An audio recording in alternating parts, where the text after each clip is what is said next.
আজ বাজারে গিয়ে দেখি অনেক চিংড়ি মাছের আমদানি, কিন্তু দাম কমেনি। মাছগুলো তাজা থাকায় লোভ সামলাতে পারলাম না। 1 কেজি চিংড়ি মাছ নিয়ে বাসায় চলে আসলাম। বাসায় এসে ভাবলাম এই চিংড়ি মাছ কাটার একটা ভিডিও করি, যাতে করে আমার ভাইয়া আপুদের একটু উপকার হয়। আসসালামু আলাইকুম, আমি Shahina. Welcome to my YouTube channel Shahina's kitchen BD. আসুন তাহলে দেখে নেই আমি কিভাবে এই চিংড়ি মাছগুলো কাটছি। প্রথমে বাজার থেকে মাছগুলো এনে পলিথিন থেকে বের করে একটা প্লেটের মধ্যে ঢেলে নিয়েছি। দেখুন মাছগুলো কত তাজা এবং কত সুন্দর, দেখে কত সুন্দর লাগছে। এগুলোকে কিভাবে কাটবো তা আমি আপনাদেরকে এবার দেখিয়ে দিব।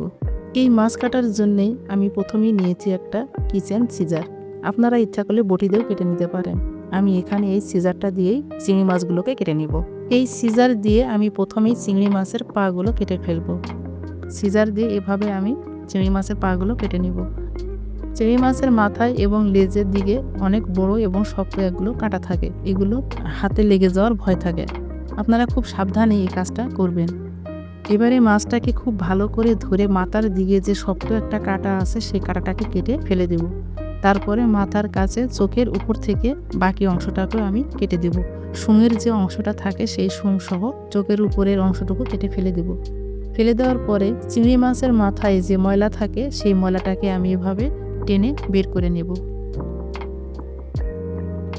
ময়লাটা বের করে নেওয়ার পরে আমি মাথার যে শক্ত আবরণটা আছে আবরণটাকে এভাবে হাত দিয়ে ফেলে দেব। মাথার ভিতরে যে ময়লাগুলো থাকে এগুলো আমি হাত দিয়ে টেনে বের করে নেব। দেখুন কত সুন্দরভাবে বের হয়ে গেল। এবারে আমি লেজের পিছনে যে শক্ত কাঁটাটা আছে এই কাঁটাটাও আমি সিজার দিয়ে কেটে ফেলব। এই কাঁটাটা খুব সাবধানে কাটবেন। চিংড়ি মাছের পিঠে যে একটা রগ থাকে সেই রগটাকে আমি খুঁজে বের করব। অনেক চেষ্টা করার পরও পিছন দিক দিয়ে আমি রগটাকে বের করতে পারি নাই। দেখুন আমি কতভাবেই চেষ্টা করছি, কিন্তু কিছুতেই আমি রগটা খুঁজে পাচ্ছি না। আপনারা এই রগটা সহ কখনোই চিংড়ি মাছ খাবেন না। এই রগটাকে বের করে আপনারা চিংড়ি মাছ এভাবে কেটে নেবেন। চিংড়ি মাছের মাথার উপরে যে শক্ত একটা আবরণ থাকে আবরণটাকে আমি একটু কেটে দেব। কেটে দিয়ে আমি এবারে রগটাকে টেনে বের করব। দেখুন এবারে আমি রগটা খুঁজে পেয়েছি এবং কত সুন্দরভাবে এই রগটাকে বের করে ফেললাম। এইভাবে আপনারা প্রতিটা চিংড়ি মাছের রগগুলো বের করে নেবেন। আমি আসলে আগে জানতাম না যে চিংড়ি মাছের পিঠে রগ থাকে। এবারে আমি এই লেজটাকে অর্ধেক পরিমাণে কেটে নেব। চিংড়ি মাছের লেজ থাকলে চিংড়ি মাছটা দেখতে সুন্দর লাগে। দেখুন আমার একটা চিংড়ি মাছ কাটা হয়ে গেল। এবারে আমি একটা প্লেটে এখানে সাইডে রেখে দেব। এভাবে আমি বাকি চিংড়ি মাছগুলো সুন্দরভাবে কেটে নেব। আমার এই মাছ কাটার ভিডিও দেখে হয়তো কেউ কেউ ভাবছেন চিংড়ি মাছ কাটার আবার দেখানোর কি আছে? অবশ্যই আছে। মার পেট থেকে তো আর কেউ মাছ কাটা শিখে আসেনি, কারো না কারো কাছ থেকে শিখতে হয়।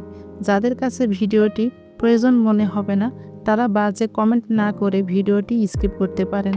আর যাদের কাছে ভিডিওটি ভালো লাগবে তারা চ্যানেলটি সাবস্ক্রাইব করে পাশে থাকা বেল আইকনটি অন করে রাখবেন এবং কমেন্ট করে জানাবেন আর কি মাছ কাটার ভিডিও দেখতে চান। আসলে শেখার কোনো শেষ নেই বা শেখার কোনো বয়স নেই। জীবনের প্রয়োজনে সব বয়সে শিখতে পারি। আমি নিজেও জানতাম না যে চিংড়ি মাছের পিঠে রগ থাকে। একদিন একটি ভিডিও দেখে আমি এই চিংড়ি মাছের রগ বের করা শিখেছি। তাই ভাবলাম আমার প্রিয় ভাইয়া আপুদের কাছে ভিডিওটি শেয়ার করি, যাতে আপনাদেরও উপকার হয়। আমার মতো ভুল করে যেন আপনারাও রগসহ চিংড়ি মাছ খেয়ে না ফেলেন, এই জন্যই আজকের আমার এই ভিডিও। আশা করি ভিডিওটি আপনাদের উপকারে আসবে। আমরা সকলে নিশ্চয়ই হিংস্র প্রাণী কুমিরকে চিনি। কুমিরের পিঠের মধ্যে যে একটা খাসকাটা কাটা থাকে, ঠিক সেই রকম চিংড়ি মাছের মাথায়ও একটা কাটা থাকে। আপনারা খুব সাবধানে এই চিংড়ি মাছটাকে কাটবেন, তা না হলে এই চিংড়ি মাছের কাটা আপনাদের হাতে লেগে যেতে পারে। এই কাটা যদি হাতের মধ্যে বিঁধে তাহলে কিন্তু খুব ব্যথা পাওয়া যায় এবং চুলকায়। যাদের অ্যালার্জির সমস্যা আছে তারা কিন্তু এই চিংড়ি মাছ কাটতে পারে না। এই মাথার এবং পিছনের লেজের কাটাটা খুব সাবধানে আপনারা ফেলবেন। চিংড়ি মাছ কাটা আসলে খুব সহজ। এভাবে একটা সিজারের সাহায্যে আমরা খুব সহজেই এই চিংড়ি মাছ কেটে নিতে পারি। আসলে এরকম একটা সিজার আমাদের কিচেনে থাকা খুবই জরুরি। এই সিজার দিয়ে আমরা কিন্তু কিচেনের অনেক কাজই সহজে করে নিতে পারি। দেখুন আমি এই সিজারের সাহায্যে কত সুন্দরভাবে মাছগুলো কেটে নিচ্ছি। অনেকেই আছে চিংড়ি মাছের মাথার খোলসটা খেতে পছন্দ করে, এই জন্যে আমি কিছু চিংড়ি মাছের খোলসটা রেখেই এই চিংড়ি মাছগুলো কেটে নিয়েছি। আপনারা ইচ্ছা করলে এই খোলসটা রাখতেও পারেন বা নাও রাখতে পারেন। অনেকেই আছেন চিংড়ি মাছের উপরে শক্ত যে আবরণটা সেটা ফেলে দেন, খেতে পছন্দ করেন না। যারা খেতে চান না তারা এই চিংড়ি মাছের উপরে যে শক্ত আবরণটা তারা ফেলে দিতে পারেন। আমার এই চিংড়ি মাছগুলো খুব একটা বড় না, আমি এই জন্যে এই চিংড়ি মাছের উপরের আবরণটা সহই মাছটা কেটে নিয়েছি। আপনারা ইচ্ছা করলে এই বডির যে শক্ত আবরণটা আছে বা খোলসটা আছে এটা ফেলে দিয়ে নিতে পারেন। দুটো পদ্ধতিতে আপনাদেরকে আমি এই চিংড়ি মাছগুলো কেটে দেখিয়েছি। এভাবে আমি সবগুলো মাছ কেটে ফিরে আসবো। সবগুলো মাছকে কেটে নিয়ে আমি ভালো করে ধুয়ে এখানে একটা বক্সে উঠিয়ে নিয়েছি ফ্রিজে রাখার জন্যে। দেখুন কত সুন্দরভাবে ধুয়ে নিয়েছি এবং পরিষ্কার করেছি। একবারে তো আর সবগুলো মাছ খাবো না, ফ্রিজে রেখে রেখেই খাবো। এই জন্য একটা বক্সের মধ্যে আমি মাছগুলোকে এভাবে রেখে দিয়েছি। এভাবে একটা বক্সে আপনারা ফ্রিজে রেখে খেতে পারেন অনেক দিন। আর এখানে আমি কিছু মাছ ভালো করে পরিষ্কার করে ধুয়ে নিয়েছি, এগুলো আমি আজকে রান্না করব। এই চিংড়ি মাছগুলোকে আমি ভুনা করব।